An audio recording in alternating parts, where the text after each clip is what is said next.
سورہ فاتحہ قرآن مجید کی پہلی سورت ہے۔ فاتحہ کے معنی ہیں افتتاح یا آغاز۔ اس سورت کے اور بھی بہت سے نام ہیں، جن میں سے مشہور نام ام الکتاب، ام القرآن، سورہ الحمد، سورہ صلاح ہے۔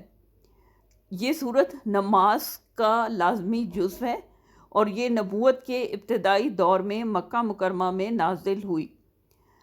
اکثر مفسرین کا خیال ہے کہ بسم اللہ الرحمن الرحیم اس سورت کا جزو ہے، جس کے علاوہ اس سورت میں مزید 6 آیات ہیں۔ سورہ فاتحہ کا اردو ترجمہ یہ ہے: سب تعریفیں اللہ کے لیے ہیں جو سب جہانوں کا پالنے والا ہے، بڑا مہربان، نہایت رحم والا ہے، جزا کے دن یعنی قیامت کے دن کا مالک ہے۔ ہم تیری ہی عبادت کرتے ہیں اور تجھ ہی سے مدد مانگتے ہیں۔ ہمیں سیدھا راستہ دکھا، ان لوگوں کا راستہ جن پر تو نے انعام نازل فرمایا، نہ کہ جن پر تیرا غضب نازل ہوا، اور نہ وہ جو گمراہ ہوئے۔